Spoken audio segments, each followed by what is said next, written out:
ponerle ganas al asunto más bien. Claro. ¿Qué te iba a decir? Y no hay estudiantes, veo que solo... Ah, no, sí hay uno más, dos más ahí.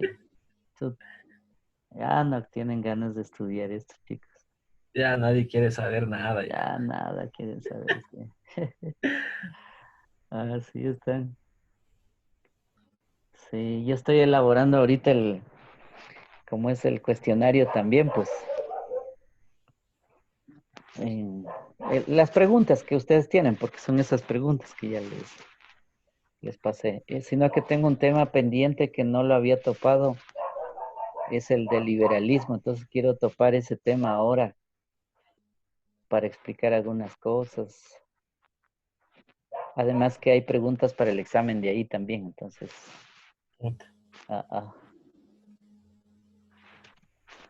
Que a mí lo que me había comentado Jaime, porque a mí se me fue la luz la anterior semana, me había comentado que teníamos que hacer una exposición del último trabajo, me dijo. Sí, pero no alcanzamos, porque ya de aquí sí les había dicho que expongan, pero es que me falta a mí el tema este todavía. Ah, Ah, ah. Lo que sí podemos hacer es, después de que acabe yo de exponer, más bien que ustedes presenten las ideas de lo que les había dicho, ya, perfecto. porque Ojalá se no, conecten, porque sí como están apenas dos. no había, y no había un grupo de WhatsApp. No sé si hay uno, déjame ver. Sí, creo que sí, G2.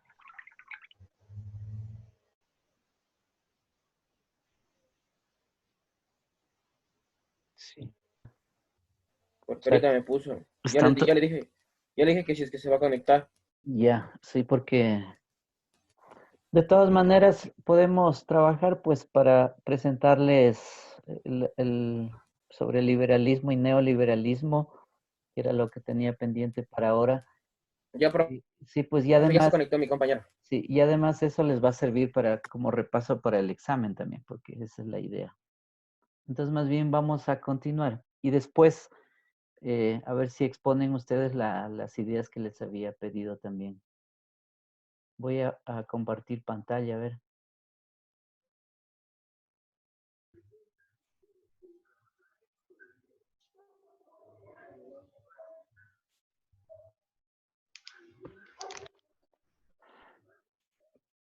Bueno, a ver entonces, tengo pendiente yo esta explicación del liberalismo y del neoliberalismo como dos corrientes ideológicas y de pensamiento económico. Entonces vamos a desarrollar algunas ideas que podemos también conversarlas con ustedes luego. A ver, aquí tenemos esta categoría, el liberalismo. El liberalismo ya es una corriente de pensamiento que se empieza a desarrollar allá por el siglo XII. Por lo tanto, no es nada nueva, sino tiene una vieja data, es decir, de largo tiempo, y que va a influir pues en las sociedades en Occidente largamente, particularmente cuando se va a juntar con el evangelismo, luego de la fundación que va a ser Martín Lutero y con su grupo, y luego se va a desprender el calvinismo también de ahí. Entonces, para que ustedes vean que hay una larga historia ahí detrás de esta concepción. Entonces, veamos algunas ideas que pueden ayudarnos a entender más bien qué es esto del liberalismo, en vista de que también se genera una posición contraria cuando va a aparecer el socialismo ya en el siglo XVI, por las contradicciones del liberalismo y del modelo económico que va a generar. Entonces aparece pues el socialismo utópico y posteriormente el socialismo científico, y en el siglo XX el socialismo real, que es el socialismo de Rusia, y también en este siglo apareció también el socialismo del siglo XXI. Entonces, digamos, ahí vamos a encontrar varios socialismos que se oponen al liberalismo como tal. Bueno, a ver, entonces, hablar de liberalismo hay que entenderlo primero como un sistema filosófico, económico y político. Pero también hay que añadir lo ideológico, porque lo ideológico es parte también integral de los sistemas. Es decir, los seres humanos pues tenemos como parte del sistema de vida y de sistemas también de creencias, la ideología. Entonces hay que aumentar eso también. El liberalismo promueve las libertades civiles al máximo nivel, entendiéndose por libertad civil básicamente la libertad política. La libertad política es dentro del Estado, es decir, dentro del Estado se tienen derechos políticos. Los derechos políticos son los derechos del ciudadano. Los derechos del ciudadano tienen que ver con la libertad política, es decir, dentro del Estado o de la comunidad de Estado, es el derecho que tiene una persona a ser elegido, tiene también derecho a votar, eh, siempre y cuando, digamos, esté dentro del margen de la ley.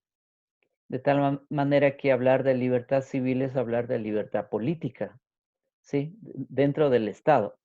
Fuera del Estado, pues no hay ninguna libertad política, sino hay libertades mucho más amplias, libertades que son más bien de tipo social.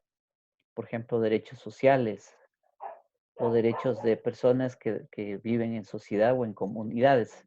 En ese sentido se entiende pues los derechos. Pero en el caso del liberalismo, pues básicamente es la libertad civil. Se opone al despotismo en cualquiera de sus formas. Despótico siempre es el gobierno de una tiranía, es decir, el que toma las decisiones de arriba para abajo de manera absoluta. Es decir, el control del poder y de la economía está pues en una sola persona o en un monarca o en un rey. Se fundamenta en la democracia representativa y la división de sus poderes. Democracia representativa fundamentalmente es la democracia del voto, es decir, en el liberalismo se funda el derecho al voto, donde tú eliges autoridades que ya son establecidas dentro de una contienda electoral, que son elegidas, entre comillas, por la población, y luego son votadas para que represente a esa población. Digo entre comillas porque en realidad en la democracia representativa ya hay cuerpos de personas legales también o legalmente establecidas en que estas personas pues están elegidas generalmente ya por las élites que tienen dominio económico político dentro de la sociedad y que son las que controlan el Estado. Entonces, en ese sentido, pues establecen ya las ternas o el número de candidatos que van a estar en contienda política y que van a ser votados. De tal modo que en toda democracia representativa, finalmente, es decir, va a caer en manos de varias personas en las que ya han sido puestas de antemano por el sistema que se llama político, que llamamos también sistema electoral, ¿sí?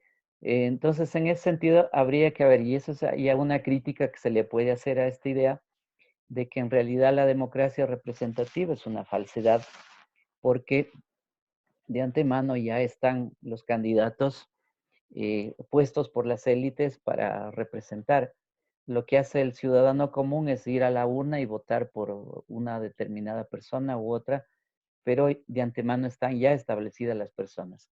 Luego tenemos también la división de poderes. En general, digamos, ha habido tres poderes: el poder ejecutivo, el poder legislativo y el poder judicial.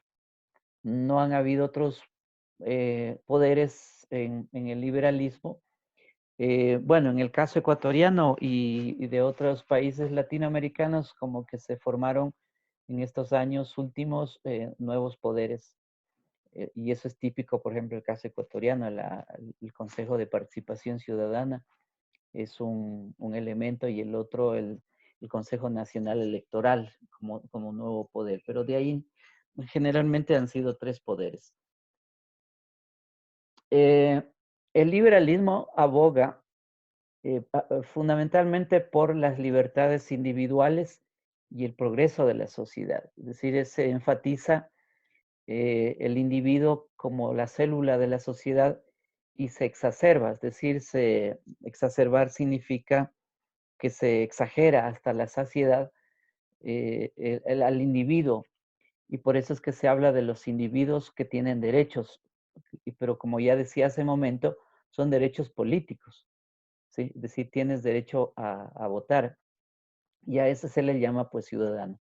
Entonces, hay un problema ahí porque en realidad eso va en contra de la filosofía que llamamos social. Es decir, que siendo seres sociales, pues solo predicar la libertad del individuo solo en contra de las otras libertades que tienen que ver con la sociedad, pues ya raya dentro de la ideología. Por lo tanto, es una pseudociencia eso también. Es decir, ya se convierte en ideológico el asunto. Y también se aboga por el progreso de la sociedad. Básicamente es la cuantificación de los bienes escasos, producción de bienes escasos en la máxima producción para el consumo o para el consumidor, que en realidad viene a ser lo que hemos llamado y sabemos ahora que se llama el consumista más bien. ¿Sí? Entonces el consumista es uno de los pilares también del liberalismo en vista de que debe consumir. Cuanto más consume, más individuo y más ciudadano es.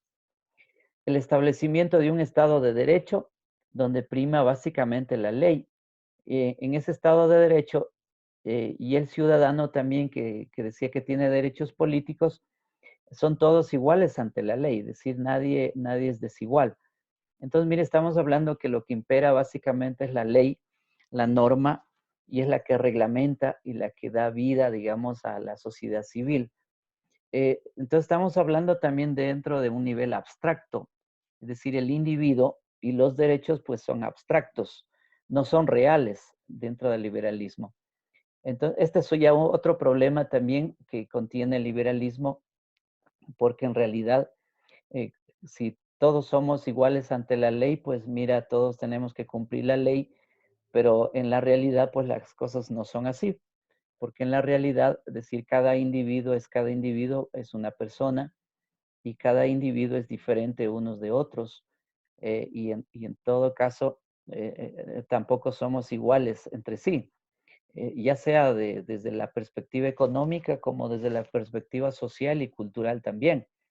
Entonces es una falacia hablar de que todos somos iguales ante la ley y por eso en nombre de esa ley también se viola la misma ley, porque como todos somos iguales, entonces se aplica generalmente al menos, este, o llamémosle así, digamos, al más débil. Se aplica la ley, pero no para el más fuerte. Más bien es una ley del más fuerte. Bueno, existe un marco mínimo de leyes para que se pueda regular la sociedad. Características del liberalismo. El individualismo que considera al individuo primordial, único, en plena libertad. Sí, lo que decía hace un momento, el liberalismo piensa en su filosofía que el individuo pues es el centro de la sociedad, desprendido del conjunto de la sociedad, desprendido de las relaciones sociales, es auténtico, es independiente, dicen ellos, y bueno, entonces como independiente pues tiene una libertad, y esa libertad nadie puede violar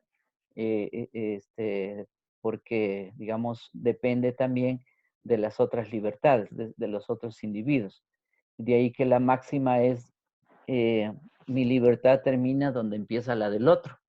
Esa es la máxima o el eslogan, digamos, del liberalismo, porque, claro, estamos hablando de individuos y solo individuos, pero no dentro del seno de la sociedad como seres sociales, como seres comunitarios que somos.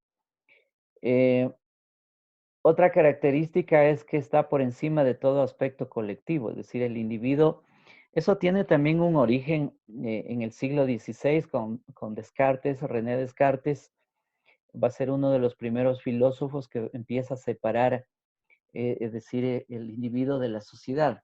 No siempre fue así tampoco, es decir, no es que todo el tiempo existieron individuos y se pensaron individuos solos. No, más bien, sino desde el siglo XVI se empieza a hacer esa división de la existencia de los individuos fuera de los colectivos. Por ejemplo, el mismo Descartes va a decir pienso, luego existo, eh, o en el latín cognito ergo sum, que es lo mismo que decir pienso, luego existe. Es decir, empieza a enfatizar el individuo como individuo y además cada individuo con un alma especial. Claro, esas ideas también vienen de Platón, ya decir, del siglo IV, siglo V antes de Cristo, de Platón el griego, en donde él predicaba, pues, digamos, el individuo en términos de cuerpo y de alma, y de ahí que no existe el cuerpo como tal porque es una apariencia, ni existe también la realidad, sino lo que existe es el alma y la esencia mismo del alma. Y eso por un lado. Por otro lado, también existen solo las ideas y no la realidad como tal. De hecho, las ideas son las que dan forma a la realidad, decía Platón. Y esas ideas están en lo que él llamaba el hiperuranio o en el nirvana. ¿Sí? Entonces, esta idea de Descartes pues tiene una larga historia en Occidente.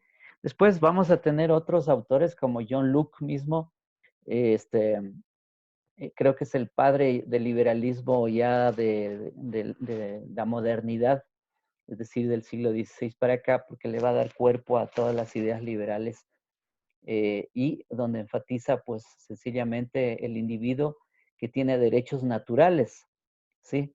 El derecho natural, por ejemplo, la libertad, dice, pues es un derecho natural, cuando resulta que el concepto de libertad nunca tampoco estuvo previsto en épocas anteriores, en siglos anteriores, nunca se habló de la libertad, sino que con el liberalismo se viene a hablar de la libertad, pero ¿qué tipo de libertad? Pues es generalmente el derecho natural era para justificar pues la posición filosófica liberal. Y luego también se enfatiza la libertad que tiene que ver con la propiedad. Entonces el individuo es dueño de su libertad siempre y cuando tenga que ver con la propiedad. Por lo tanto, la libertad es la libertad de propiedad del individuo. Es decir, ese es otro concepto que va a aparecer dentro del seno del liberalismo, la propiedad privada, que es lo que se va a predicar desde allá hasta acá. Ahora, ahí hay que hacer diferencias que también cuando se habla de la propiedad privada, se está hablando de aquel que tiene los medios de producción, fundamentalmente, y eso es la crítica que se hará posteriormente en el siglo XIX, por ejemplo, con Karl Marx, fundamentalmente, y los socialistas utópicos o los socialistas ya del socialismo real o los del socialismo del siglo XXI también, que se va a hacer esa crítica a ese tipo de conceptos, sobre todo aquel que controla los medios de producción. Ese es entonces el individuo que tiene libertad, pues porque de ahí las otras libertades, como por ejemplo las libertades de los individuos que vivieron en servidumbre durante, digamos, también después del siglo XVI para acá, como pasó en estas tierras americanas, pues de qué libertad se puede estar hablando. Luego también de qué libertad se puede estar hablando de los esclavos que trajeron de África, de distintos lugares de África, y ahora también de qué libertad podemos estar hablando, como ya he mencionado a ustedes en clases, de la libertad del trabajador, cuando el trabajador depende de una persona que tiene el control de los medios de producción y es el que tiene el control también de la masa de dinero para poder contratar trabajadores y, bueno, y comprar medios de producción.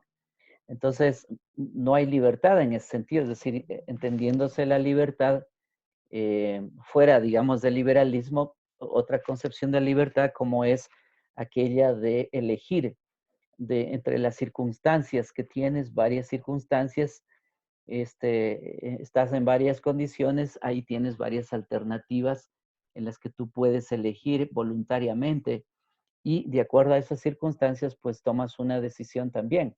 Esa sería otra definición de libertad. Pero claro, la libertad del liberalismo pues no es esa. La libertad del liberalismo básicamente es la libertad de compra y venta, de mercado o libertad de mercado o del mercado libre también, pero es libertad de mercado que entra por la capacidad que tiene un individuo de competir con otros en ese mercado. Entonces a eso se le llama pues libertad. Entonces es la libertad de competencia. Entonces regresando a esta idea de que el individuo está por encima de todo aspecto colectivo, pues eso tiene que ver ya con 5 siglos, diríamos, de existencia de esa idea y de prácticas, porque no es solo idea, es práctica.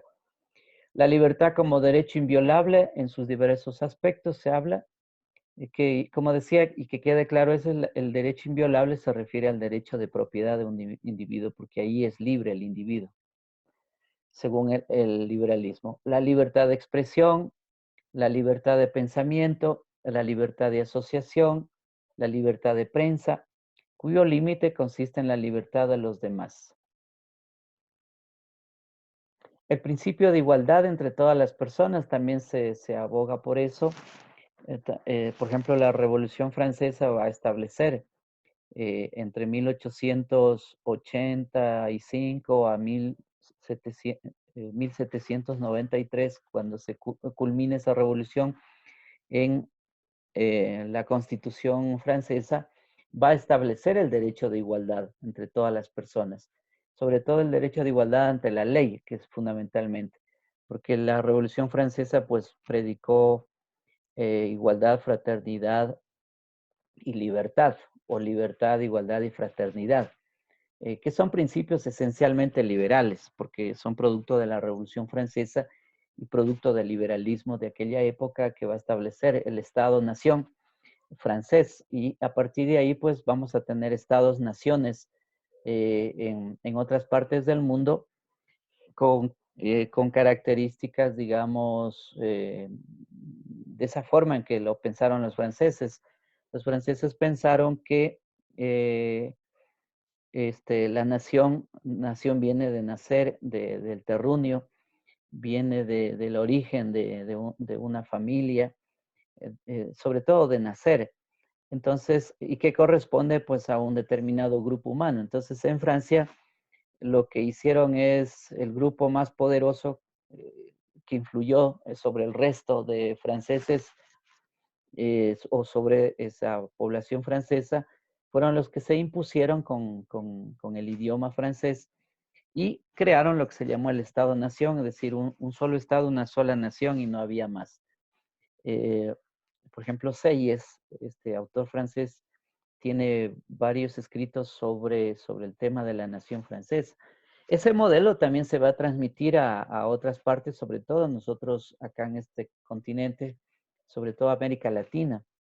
Ahí es donde se va a imponer la idea francesa del Estado y de la nación, con los fundadores de las repúblicas, los primeros 30 años del siglo XIX, es donde se va a despertar pues esa idea del Estado y de la nación, aunque la nación ficticia, porque en realidad se crearon estados, pero sin reconocer naciones, porque en esta parte del continente existían otros pueblos, otras colectividades humanas, es decir, nación. Por ejemplo, en Ecuador teníamos la nación Purúa, la nación Cañari, la nación Quitu, Quitucara, etc. Lo mismo pasaba en Perú, o lo mismo pasaba también en Colombia o en otros países, por ejemplo en Chile, en Argentina también habían naciones. Por ejemplo en Chile estamos hablando de la nación Aymara, es decir, Chile, Bolivia, básicamente la nación Aymara, la nación Mapuche, por ejemplo en Chile también. Y así, es decir, esas naciones no se las consideraron dentro de la fundación del Estado-Nación latinoamericano. Más bien se habló del Estado-Nación en términos de blancos, blanqueamiento, digamos, y también posteriormente de los mestizos, es decir, la nación blanco-mestiza. Entonces, y dejando fuera pues a estas naciones. Entonces, miren, ahí hay un problema del concepto de nación-estado francés, digamos nación-estado francés.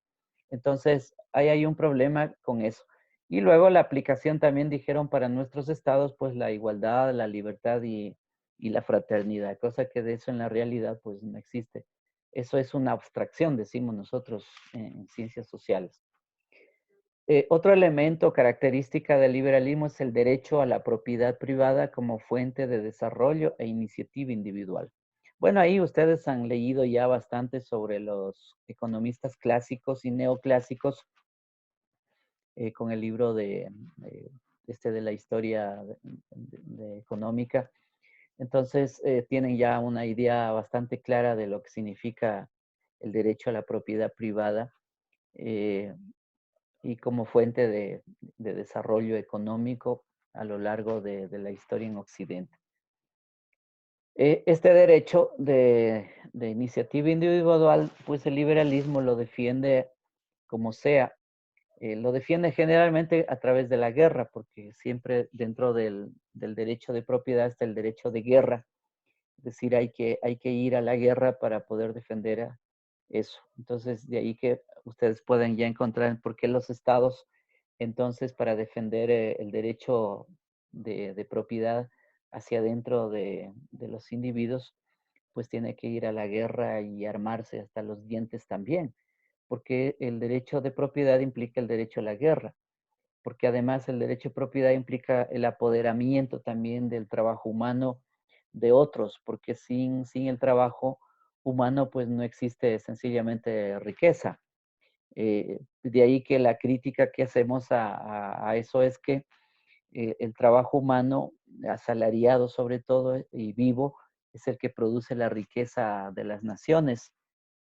Eh, de ahí que ningún capitalista sin trabajadores pues no tendría riqueza, sencillamente así. Sin embargo, el trabajo está ligado, pues está dependiente por la ley mismo a la empresa y la empresa recibe el apoyo total del Estado, porque en realidad los empresarios son dueños del Estado, son los que tienen en sus manos el Estado, las élites controlan el Estado a través de la ley, y la ley pues la ponen ellos también, como ahora. Si ustedes, si no, fíjense, ya la Asamblea Nacional decretó eso de la ley humanitaria, pero ¿a quién termina beneficiando finalmente? Pues a las élites ecuatorianas y no al trabajador. El trabajador lo que va a tener que hacer es trabajar más horas, 12 horas seguramente, o más o menos ese promedio, con menos sueldo para financiar las arcas del Estado, porque vamos a tener que tributar más en distintas formas y además devolver las platas al Fondo Monetario Internacional, que son los que están prestando el dinero al Estado, al gobierno, y terminamos pagando los trabajadores, porque eso es. Por eso es que el trabajador tiene un auténtico derecho también de rebelarse y de salir a protestar y no dejarse, digamos, mangonear por aquellos que están decidiendo por nosotros. Pero la ley ya, de algún modo, está decidida en la Asamblea Nacional. Entonces, miren para que vean cómo funcionan las cosas. Eso tiene que ver con el liberalismo y con el neoliberalismo que veremos más adelante. También se ha hablado de un liberalismo social, por ejemplo, en el siglo XX, después de la Segunda Guerra Mundial, pero eso empieza ya en el año 1920, 1930, empieza a hablar ya de un liberalismo social, sobre todo Maynard Keynes. ¿Se acuerdan que habíamos también repasado ahí unas diapositivas? Y luego el autor, pues como tal,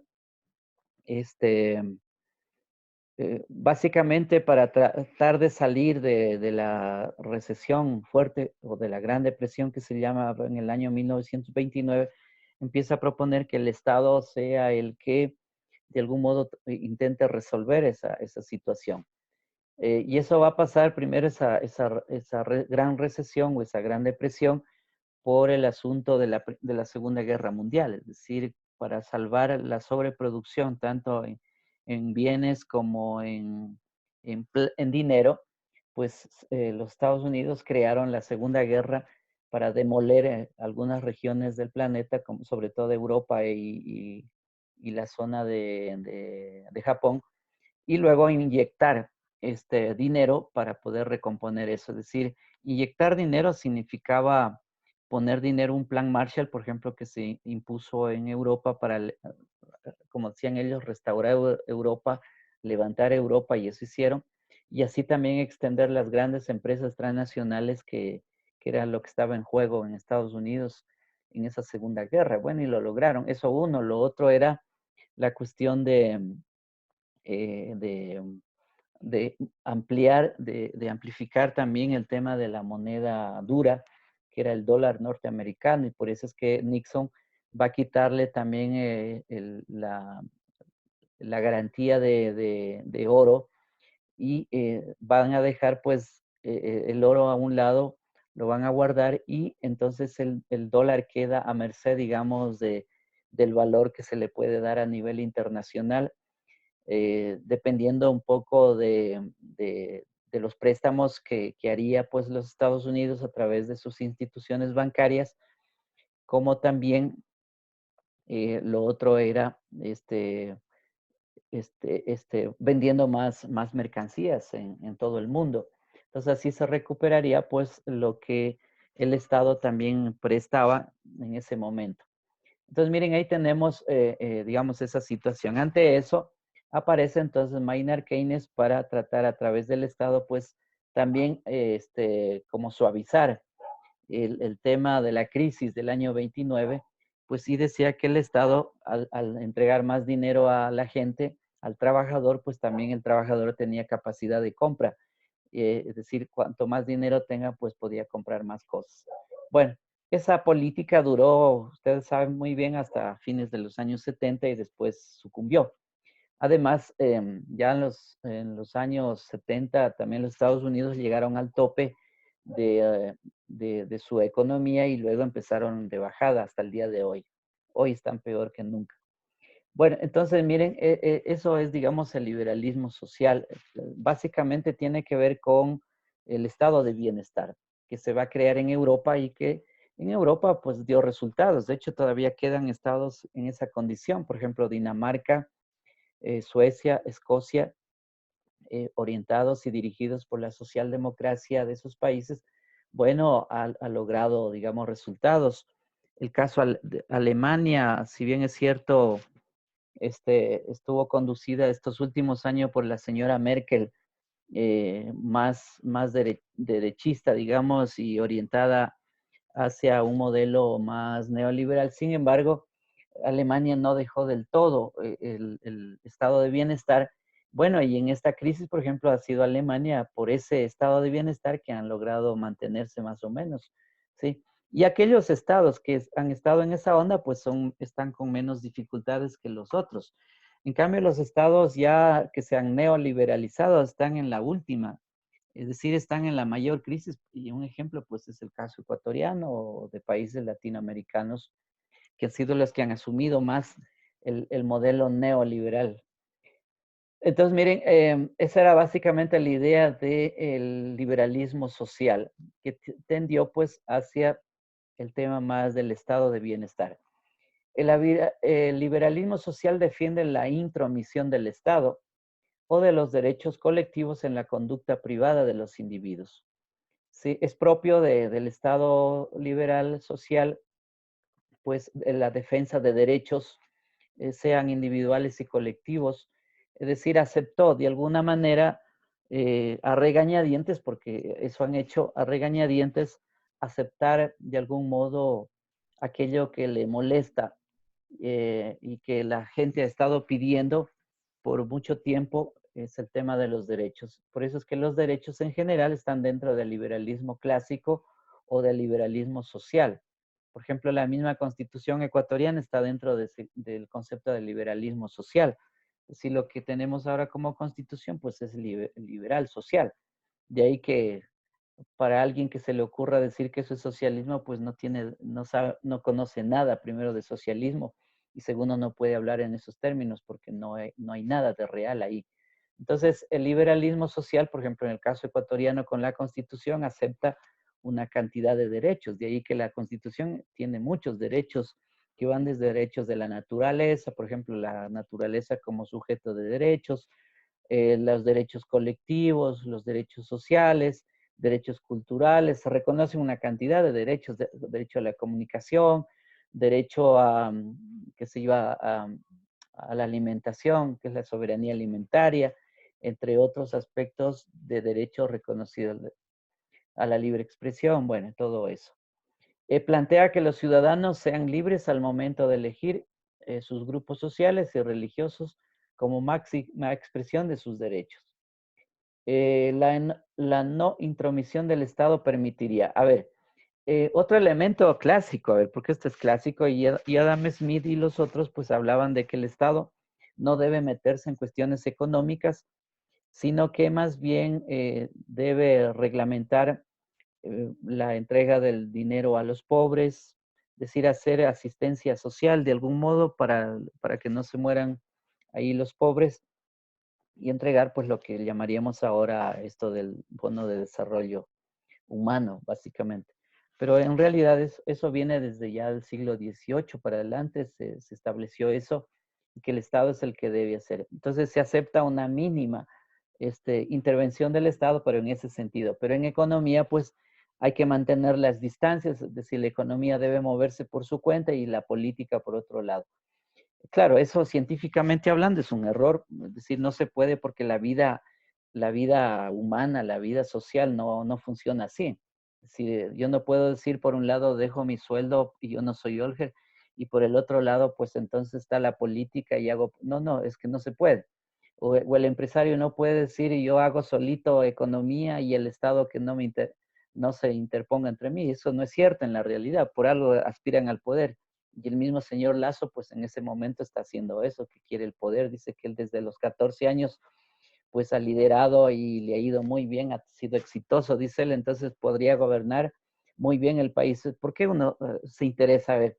En cambio, por la política, justamente ves.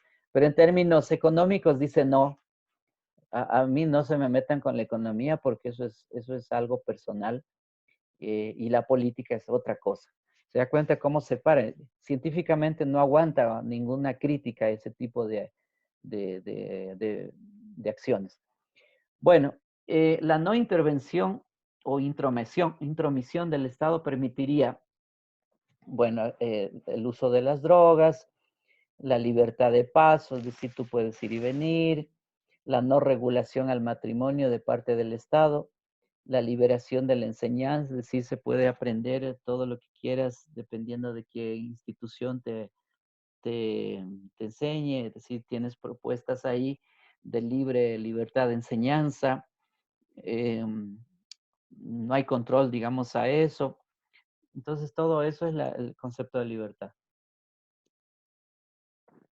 El liberalismo económico defiende, a ver, ahí está la idea, la no intromisión del Estado en las relaciones mercantiles entre los ciudadanos. Bueno, ya dije, el concepto de ciudadano en realidad es una abstracción. En la realidad ese concepto no funciona, no existe. Solo es apariencia porque los ciudadanos en la vida real pues somos cada persona y no ciudadanos, sino que somos, digamos, personas vivas. Cada persona es cada persona. Entonces pertenecemos a la sociedad como personas, pero no tanto como ciudadanos, solo que es un término que se ha acuñado en, digamos, en estos años, en estos siglos también, y bueno, y así es como aparecen también en las constituciones. Liberalismo económico garantiza la igualdad de condiciones de todos los individuos. Bueno, son ideas. Propicia un marco de competencias sin restricciones e igualdad para todos. Es decir, cada uno pues al tener libertad, dice, es libre de competir y como quiera. Y nadie tiene que poner restricciones a eso. Y Pareto, que es un italiano, pues él va a plantear esta idea del resurgimiento del cálculo económico, el cálculo racional. El liberalismo político inspiró la organización del Estado de Derecho dentro del marco de la democracia liberal del siglo XIX. Este sistema está vigente en gran parte de los estados-naciones actuales, que ya decíamos. Tiene como elemento principal la voluntad general del poder gubernamental y la elección de sus representantes de manera libre. A ver, voluntad general, sobre todo esta es una idea de Jacques Rousseau, Jean-Jacques Rousseau. Él hablaba, pues, digamos que en una, a ver, los individuos perteneciendo al ámbito natural, es decir, viniendo del derecho natural que tenemos todos y de vivir en la naturaleza, entonces, donde reina también ahí el más fuerte, porque es el ámbito del más fuerte, es decir, sin ley, entonces necesitamos entrar a la sociedad con ley, y esa es la sociedad civil. ¿Y qué es la sociedad civil? La sociedad civil viene a ser el conjunto de individuos que se ponen de acuerdo y entran en un contrato social. En ese contrato social, pues cada individuo libremente dice, se hace socio del Estado, de la sociedad, y entonces al ser socio, la libertad de uno queda bajo la guía y el mando del Estado. Y esa esa voluntad, digamos, de todos ahí en el Estado, pues es la voluntad general. De tal modo que es la voluntad de todos los socios que cada individuo entrega al mando general de del Estado, pues entrega su voluntad, su libertad. Pero a la vez, esa voluntad general que pertenece a todos los ciudadanos que viven en el Estado, le garantizan otra vez su libertad. Por lo tanto, mi libertad queda garantizado en la voluntad general de todos. Y de ahí que cada uno entonces hace y puede deshacer también aquello que le place dentro de la voluntad general porque el Estado se lo permite. ¿Y qué es lo que permite? Básicamente la ley. Es decir, la ley es la que da cuerpo a la voluntad general y a la voluntad también de cada individuo. Por eso es que se habla aquí del poder gubernamental, es decir, es el gobierno el que al final controla el Estado y a su vez es el que tiene en sus manos la ley y bajo la ley, pues entonces puede determinar qué hacer y qué no hacer y también determinar las acciones y las normas en la sociedad. Bueno, esta idea es básicamente de Rousseau, entonces si ustedes quieren leer un libro que se llama El contrato social de Rousseau, pues pueden leer ahí, queda más clara la idea de la voluntad general. Y la elección de sus representantes de manera libre, que era lo que ya dijimos antes sobre la democracia representativa, que en realidad no hay nada de libertad ahí, pero bueno, así es como dice el liberalismo. Hay un liberalismo de este señor de Jeremías Bentham, y de ahí viene betamiano. Bueno, ¿qué decía Bentham? Él profesaba un liberalismo riguroso, que venía también por la vía también más bien, que influyó en Wilfrido Pareto, y que este señor Pareto defendía a su vez la posición liberal de ETA. Pareto entendía que el individuo debía alcanzar un óptimo de satisfacción social. ¿Sí? Es decir, el óptimo de satisfacción social también debía ser cuantificada, valorada, evaluada. Por lo tanto, es posible medir también el óptimo de satisfacción social. Esta idea también va a ser la que el neoliberalismo pues la va a acumular, la va a hacer para sí, y va a decir pues que el mercado es el que va a producir un óptimo social y de satisfacción social y por lo tanto la riqueza va a gotear para todos.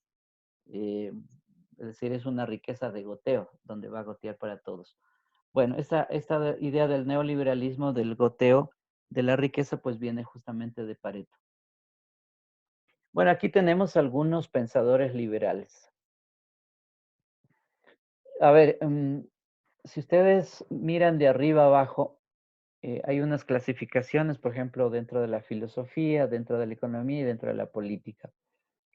Pero en general, digamos, esta es una clasificación, porque cuando uno lee las obras, es decir, todo se mezcla ahí, es decir, no es que el uno es filósofo y el otro solo economista o el otro solo habla de, no. Es decir, todo se mezcla al final, es decir, todos tienen de todo ahí.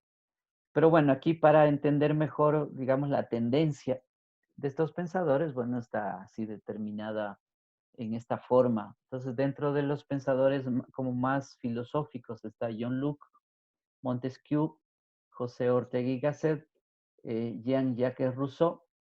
Eso en la parte filosófica. En la parte económica están Adam Smith, David Ricardo, Alberto Venegas, John Stuart Mill.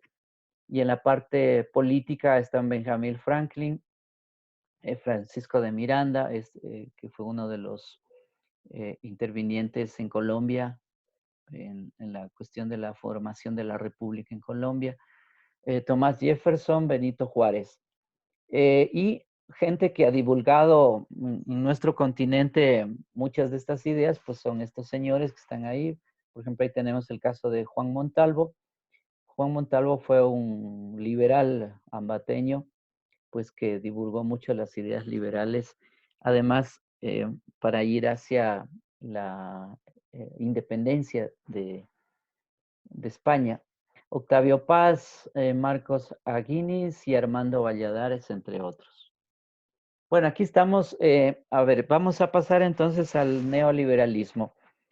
Entonces decíamos que el liberalismo pues tiene una larga trayectoria filosófica, ideológica, posición económica y política en Occidente. En cambio, el neoliberalismo es, bueno, es un neologismo para que se le acuñó al liberalismo porque es una vertiente también del liberalismo, es también una tendencia, una estrategia que se va a crear a partir del año de 1944, es decir, casi cuando estaba terminando la Segunda Guerra, por ahí apareció el señor von Hayek, este austriaco, economista y filósofo, y después se juntó a otros pensadores como por ejemplo el señor von Mises, Ludwig von Mises, también Karl Popper, entre otros. A ver, de Estados Unidos estuvo presente el señor Milton Friedman, que es uno también de los padres del neoliberalismo para América Latina. Entonces se van a reunir y en 1946 funda la fundación que se llama Mont Pelerin en Suiza, y ahí es donde empiezan a dar cuerpo al neoliberalismo. Básicamente el neoliberalismo es digamos, retoma los principios liberales. Los principios liberales eran tres. Uno era el principio de la libre competencia, o sea, libre oferta, libre demanda y el mercado. La otra idea del liberalismo clásico, por ejemplo, Adam Smith, Ricardo, eran fundamentalmente la no intervención del Estado en la economía y el Estado pues debe ser mínimo. La presencia del Estado mínima y para lo que les contaba que decían, pues para que entregue dinero a los pobres. Y el tercer principio del liberalismo clásico era la garantía de la propiedad privada. Mira, en esos principios el neoliberalismo los va a retomar con fuerza, pero va a añadir algunos otros elementos que en realidad nosotros decimos, y los economistas críticos también dicen, pues son unas recetas, porque no son ni principios siquiera, sino son recetas como un menú que van a promover y sobre todo desde los años 80 se va a generar desde los Estados Unidos el consenso de Washington, que va a ser el que va a llevar adelante esas recetas y la aplicación de las recetas, sobre todo en esta región, es donde se hizo el experimento, y Chile va a ser el país donde empezó el experimento del neoliberalismo. Bueno, entonces miren, estaba diciendo que hay un neologismo y hay unos principios que hay que considerarlos sobre el neoliberalismo. Ahora, yo voy a aumentar ahí a ver qué otros elementos son de la receta neoliberal. Fundamentalmente son las flexibilizaciones. por ejemplo, la flexibilización laboral, o que llaman ahora libertad laboral, son la flexibilización financiera, es decir, abrir los mercados financieros a nivel global para que los capitales vayan y vengan de cualquier parte del mundo. La libertad también económica, es decir, se abren mercados, que va y viene la economía,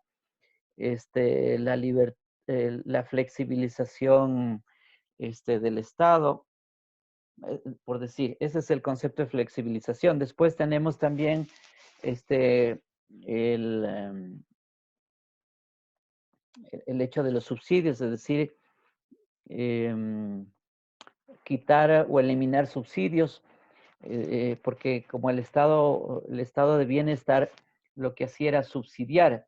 En Europa, por ejemplo, subsidió educación, subsidió políticas públicas de salud, etcétera.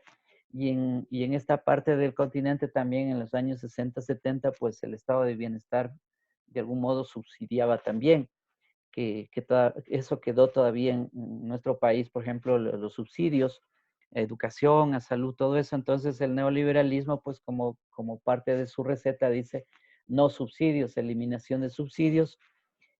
También el hecho de la austeridad fiscal.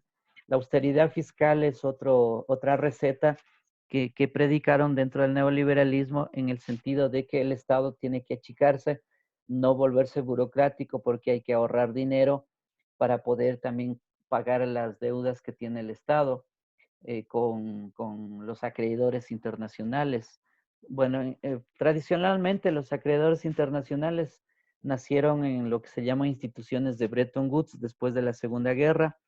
Eran básicamente Fondo Monetario Internacional, Banco Mundial, el Banco Interamericano de Desarrollo, el Banco de Reconstrucción Internacional, el GATT, digamos, el GATT, que era esto del control de aranceles, que después en el año 1995 se va a convertir en la Organización Mundial del Comercio, ¿sí? Es decir, van a ser esas instituciones las que van a poner las reglas del juego mundial sobre el tema también comercial, el tema financiero. Entonces, lo que decía es que la austeridad fiscal tiene que ver entonces con que el Estado pues no debe gastar, sino que debe acumular dinero para que pueda em, cumplir, cumplir con sus compromisos de préstamo y de deuda, fundamentalmente. Bueno, ¿qué más? A ver, dentro de la receta. A ver si me acuerdo otro elemento de la receta que decía el Fondo Monetario Internacional o el neoliberalismo predicado.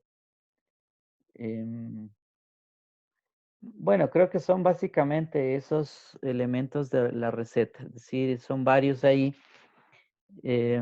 y que se juntan pues a los principios clásicos.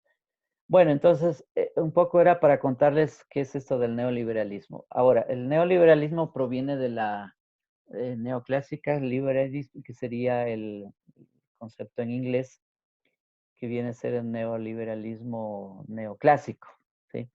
Toda esta corriente, recuerden ustedes en el texto que leyeron, ahí tienen las corrientes económicas neoclásicas, es decir, viene de allá.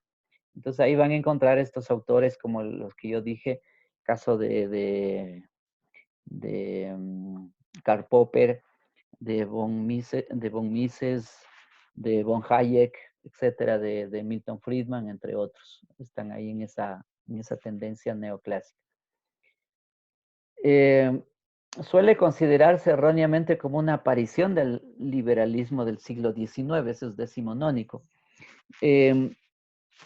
Digamos, es una nueva forma, es una estrategia, llamémosle así, del capitalismo, porque el neoliberalismo es una estrategia que se va a crear para, en realidad, para apoyar a los ricos del mundo, a los países más ricos del mundo, porque son los que estaban en grandes crisis, entonces lo que había era que volver a financiar a esos países y eso pues venía generalmente del trabajo humano que se hacía en los países pobres como también en esos mismos países.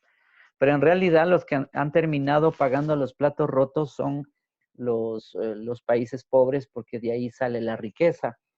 Bueno, ahí hay que estudiar, por ejemplo, el tema del intercambio desigual, el tema de la superexplotación del trabajador, de los países pobres, las estructuras de dependencia que existen y que se vinieron creando para poder explicar, digamos, eso, ¿sí?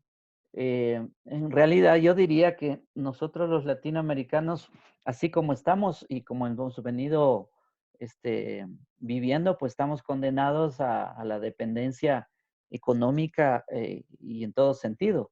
Es decir, por esa vía yo veo que no hay salida, ninguna salida, y no habrá tampoco en el futuro desde el punto de vista de la dependencia económica. Entonces, miren, ahí hay un gran desafío ya, cómo salir de ese modelo, porque el modelo, además, el modelo nuestro tiene raíces muy antiguas de siglos desde la conquista española, es decir, desde ahí empieza la dependencia en todo sentido, porque no es solamente dependencia económica, es dependencia mental, dependencia colonial. Es decir, nosotros absorbimos de lo que Europa nos impuso a través de la guerra y la religión, pues nos impuso, por ejemplo, una ideología a través de la llamada ciencia, a través también de la religión misma, se impuso. Y luego todas las costumbres culturales que también nos han dejado los españoles, bueno, y que se fueron haciendo parte de nuestra vida.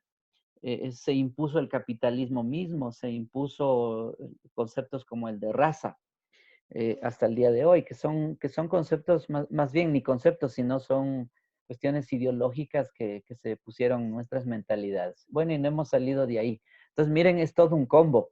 Es decir, un combo en el sentido que no es solo económico, sino es todo el conjunto que hay que considerarlo a la hora de hablar de la dependencia que tenemos nosotros.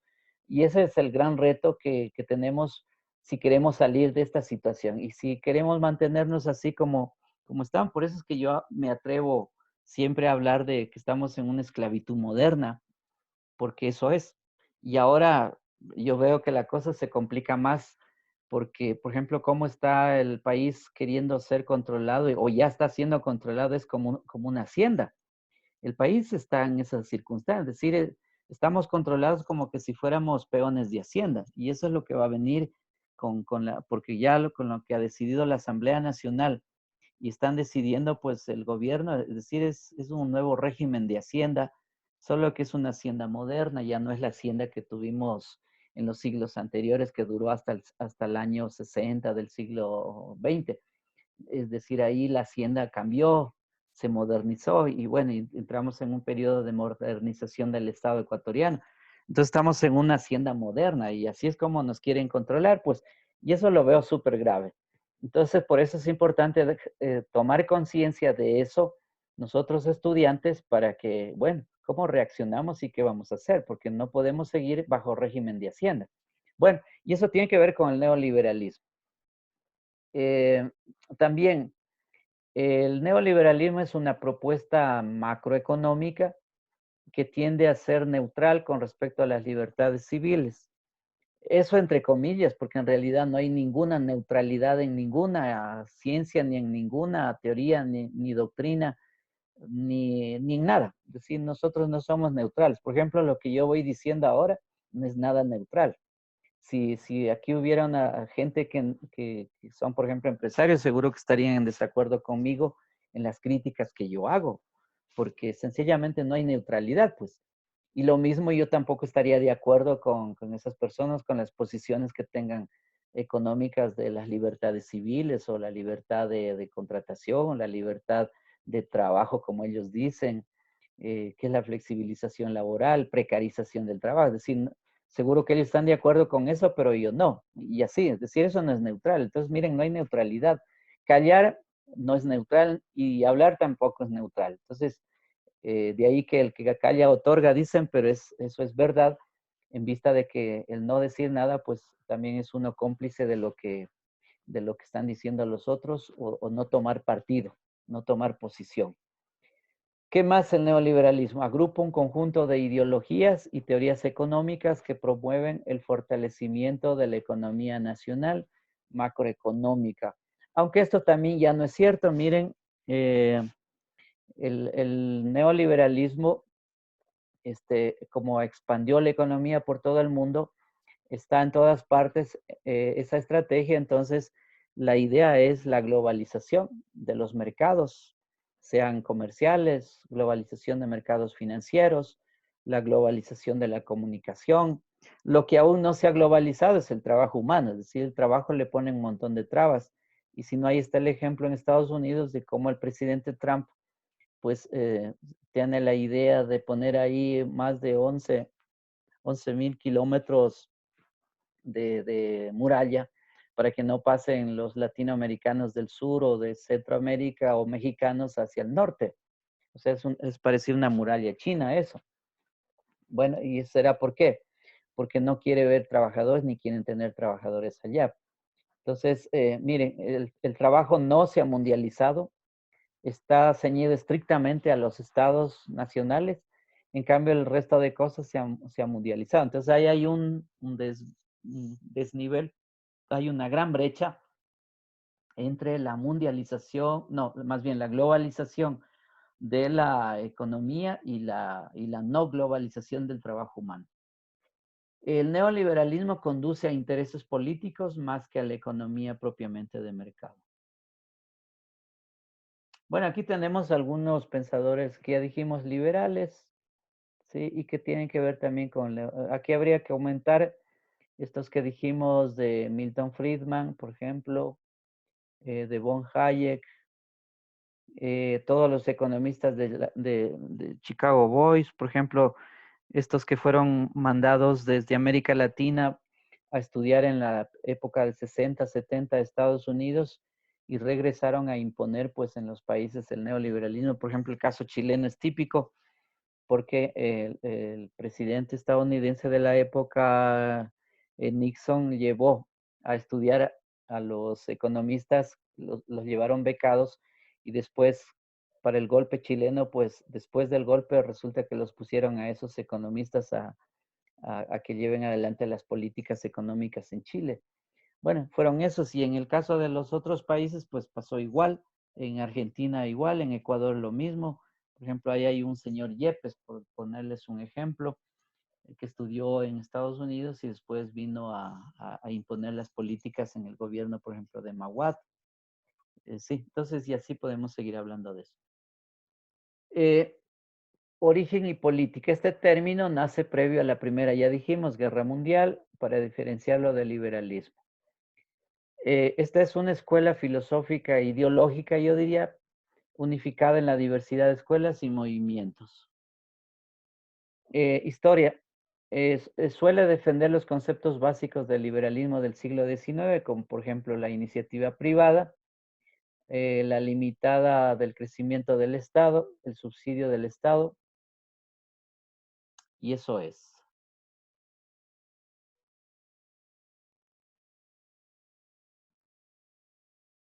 Bueno, chicos, a ver entonces, ¿qué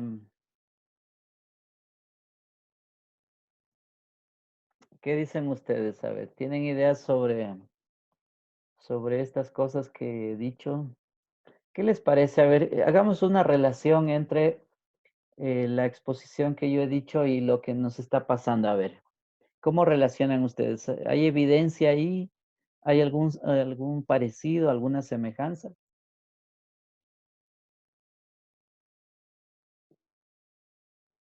Sebastián, ¿qué dice Sebastián?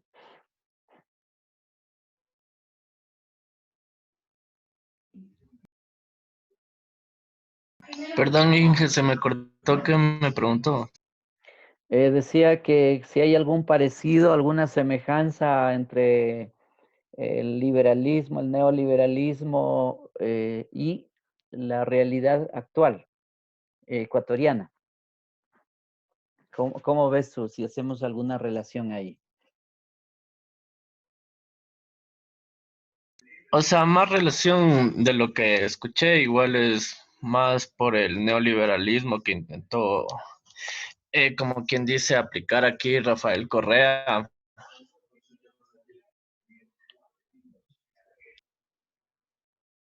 Ya, a ver, no entiendo, falta explicación ahí, a ver, ¿cómo sería eso? A ver, dale más cuerpo la argumentación para poder entender, porque si le Profe, dejas, sí. ¿puedo participar yo? A ver. Ya, bueno, yo creo que en lo que estamos viviendo actualmente sería algo así orientado más al neoliberalismo, ya que el Estado interviene en asuntos jurídicos y económicos, como por ejemplo ahorita lo que lanzaron la ley de la nueva reforma del trabajador, donde existen algunos parámetros que modifican toda esa normativa que estaba impuesta anteriormente y esto lo hace el Estado, tal vez. Ujú. Ya, y tú sabes ahí qué normativa se está aplicando, o se va a aplicar, o tienes alguna idea.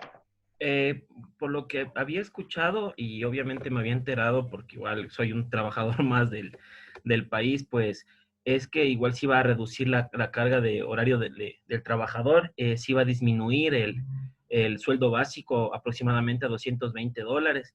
Entonces creo que son medidas arbitrarias que las toma el Estado directamente, o sea, sin tener participación u opinión del pueblo, de las personas que conforman el Estado como tal. Claro. Porque mira, ahorita mismo ya hemos entrado en una precarización del trabajo, es decir, hay trabajo precarizado. Y todo trabajo precarizado significa trabajo informal. Es decir, informal es que sale fuera de la ley, fuera de la norma, bueno, y el precio, digamos, del trabajo pues disminuye, y entra a un orden más bien de contratación por horas. Es decir, el dueño, el empresario o ¿cómo se llama? El empleador, lo que hace es contratar por horas de acuerdo a lo que él quiera contratar. Entonces, ahí pierdes, por ejemplo, una serie de derechos que eran propios del estado de bienestar.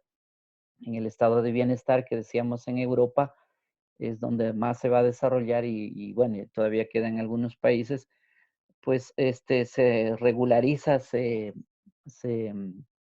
sustenta, se afianza el trabajo en esos países.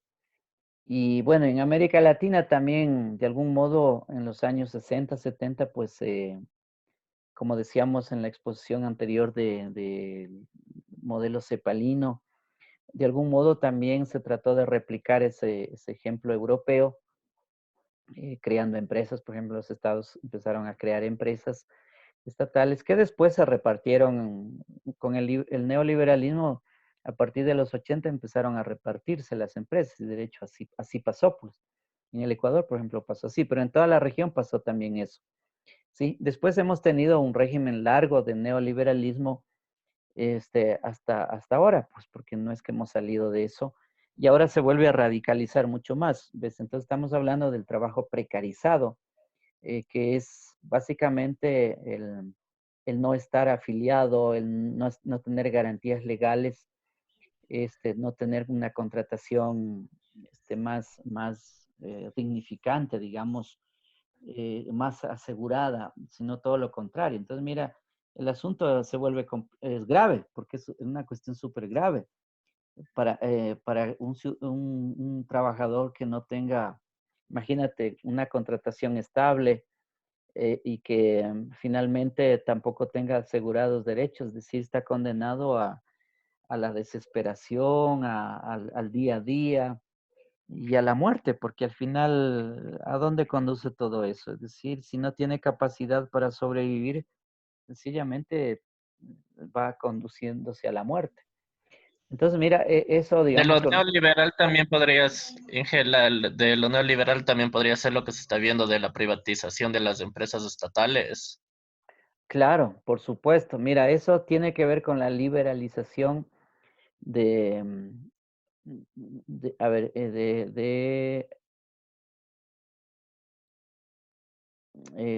del comercio, llamar así, porque las empresas están vistas también dentro del campo del comercio, es decir, como mercancías. Entonces, una empresa se vuelve rentable, porque el Estado, sobre todo con Correa, porque hay que entender que Correa les dio fuerza a las empresas estatales. Entonces, esas son las que están en juego en este momento para repartirse. Ahora, ¿quiénes serían los que proponen quedarse con esas empresas? Bueno, en general, mira, ahí hay varios actores. Uno son las empresas transnacionales que están detrás del Fondo Monetario Internacional, porque los prestantes o los que dan la plata para el fondo son esas grandes transnacionales que están ahí, que son norteamericanas y europeas, pero sobre todo norteamericanas, que son las que dan el dinero para que, no, para que presten al gobierno del Ecuador. Entonces, esas son las que están exigiendo que se vendan las empresas estatales porque son rentables. Por ejemplo, te voy a dar la empresa, por decirte, las empresas petroleras son rentables.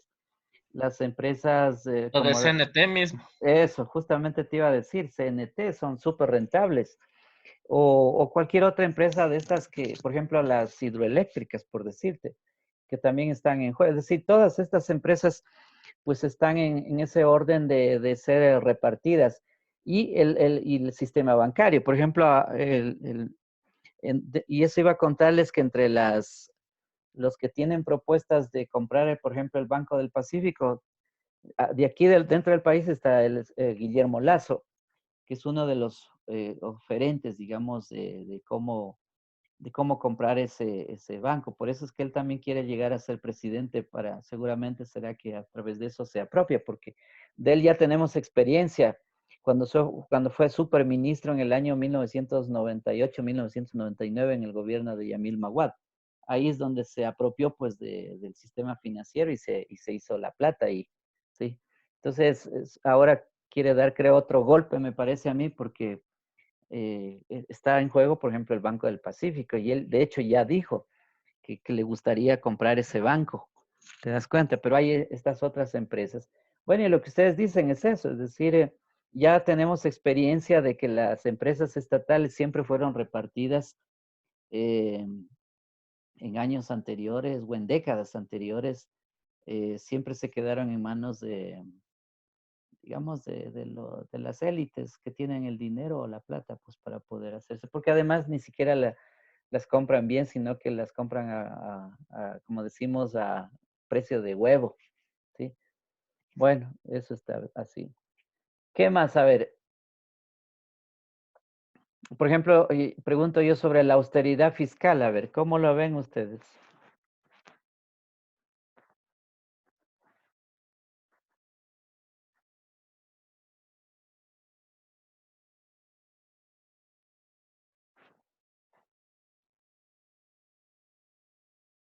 Está mal focalizado, profe, porque, o sea, intentan reducir de educación y todo eso.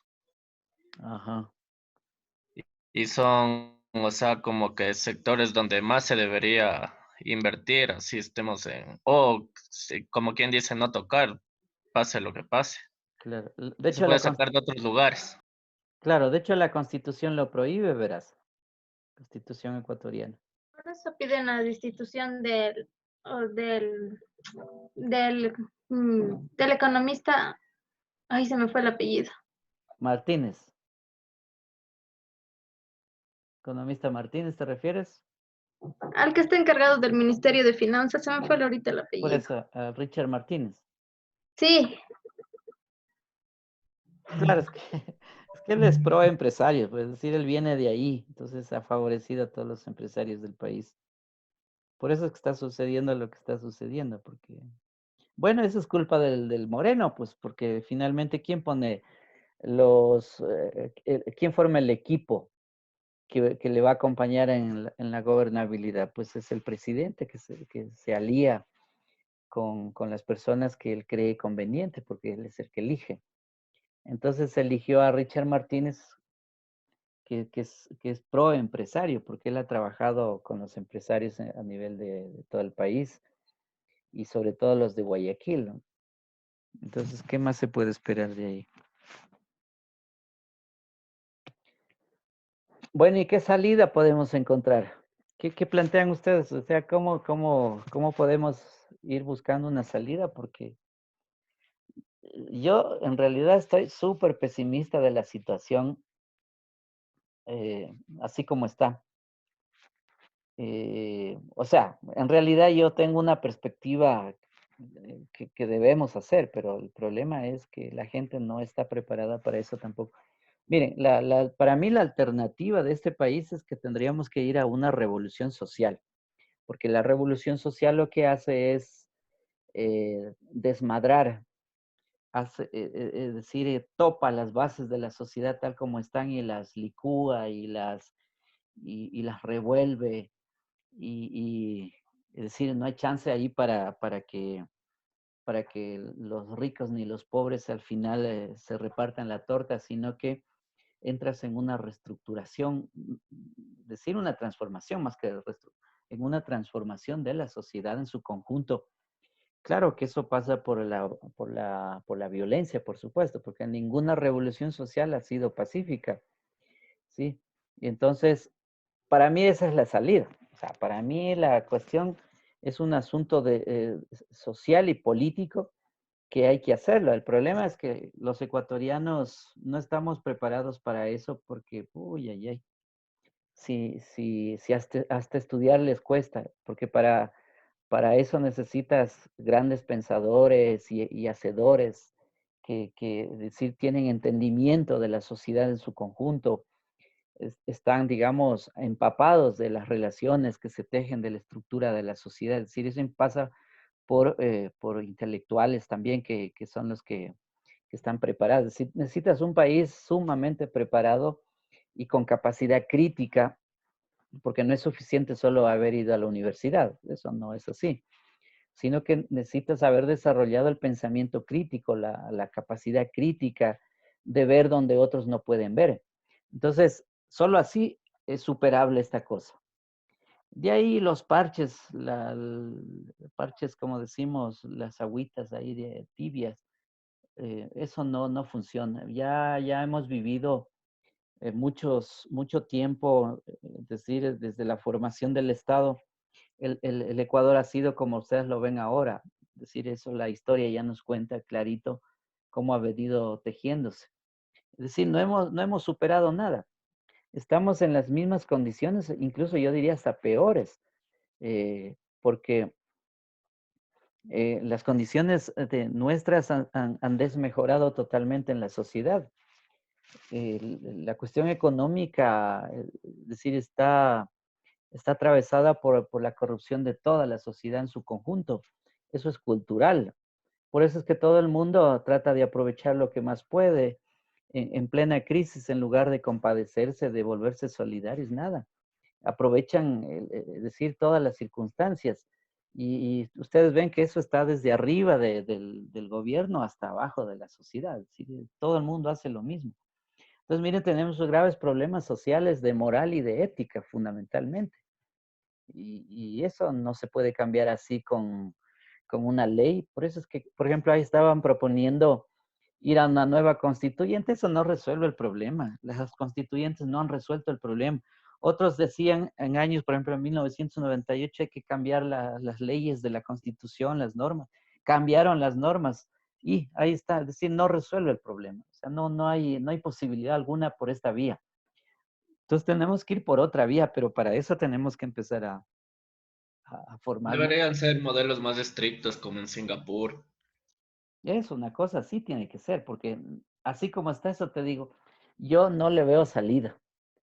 O sea, estamos condenados de por vida a vivir en unas condiciones de barbaridad, es decir, bárbaros. Eh, y solamente los estudiantes, los intelectuales honestos, que en verdad estudian porque quieren cambiar las cosas del mundo, es posible ahí tener esperanza. Pero con el resto, yo no tengo ninguna.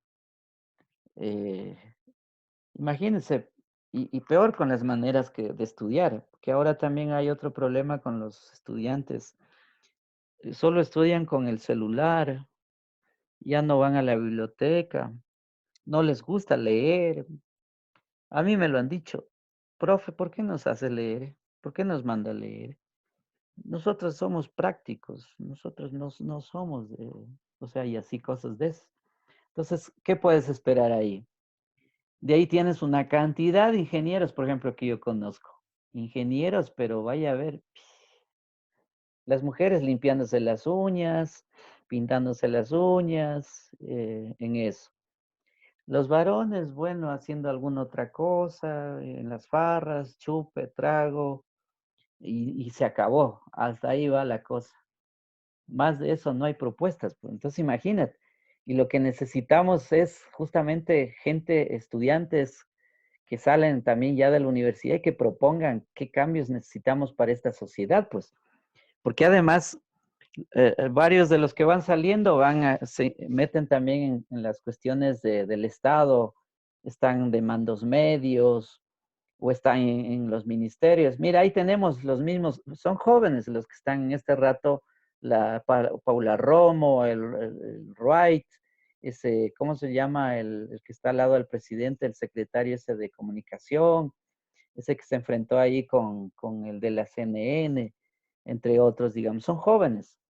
Algunos de ellos estudiaron en la Universidad San Francisco, pero miren cómo los jóvenes están mandando a la M, pues al país, o sea, ya lo han mandado, mejor dicho, y son jóvenes. ¿Qué pasó con ese tipo de estudiantes? Uno dice, ¿qué estudiaron? ¿O qué no estudiaron más bien? Entonces te das cuenta la cuestión, es decir, no es suficiente de voluntad, es decir, no es solo voluntad, porque hay estructuras sociales, legales que están detrás de eso, y además gente poderosa que es la que está mandando ahí. Entonces los otros lo que hacen es obedecer. Entonces mira lo que implica, es decir, conocer mucho a fondo las cuestiones, y eso solo te da el estudio, el estudio riguroso. Es decir, hay que rajarse estudiando, desde el punto de vista crítico, y eso pasa por la filosofía política. Por ejemplo, hay que estudiar filosofía política, economía política, por ejemplo. Ustedes que están ahorita abordando el tema del pensamiento económico, es la economía política que hay que estudiar desde la perspectiva crítica, la filosofía política, la sociología política, la antropología política, y bueno, y eso.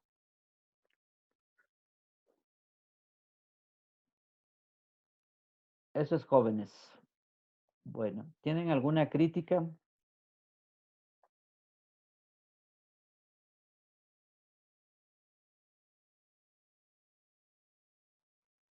Listo, jóvenes, vamos a ir terminando entonces la clase. Estudien para el examen, para la próxima semana, y ahí nos vemos a la hora indicada en el calendario a las 6:30. Lo otro Profe, es, disculpe, ¿usted sí, nos va a subir las preguntas de la BAG? sí, esas se suben al ABAC y yo pongo, bueno, he de poner como a las 6:35 más o menos. Eso duraría entre 20 a 25 minutos porque son automáticas. Por eso es que ustedes tienen que estar puntuales para que no se queden a medias con las preguntas.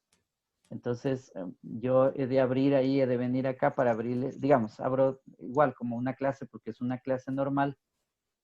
Les abro y ustedes empiezan ese rato a hacer su examen y luego se cierra automáticamente también. Profe, ¿y para estudiar cuándo nos va a subir o ya nos subió? El cuestionario ya está en su aula virtual. Listo, profe. Y los PowerPoint también están en su aula virtual. Entonces ya no Listo, les debo profe. nada. Ah, no, sí, este que trabajé hoy día les debo. Eso tengo que subirles todavía. Ya, profe. Ajá. Tienen que leer el libro el que leímos de la primera tarea, porque ahí sí hay varias preguntas. Entonces repasen ese texto. Porque hay preguntas de Adam Smith, hay de Ricardo, de Malthus, de Marx, y bueno, todos estos autores. Listo, jóvenes, nos vemos entonces, que les vaya bien. Chao, Ya, profe. profe, gracias.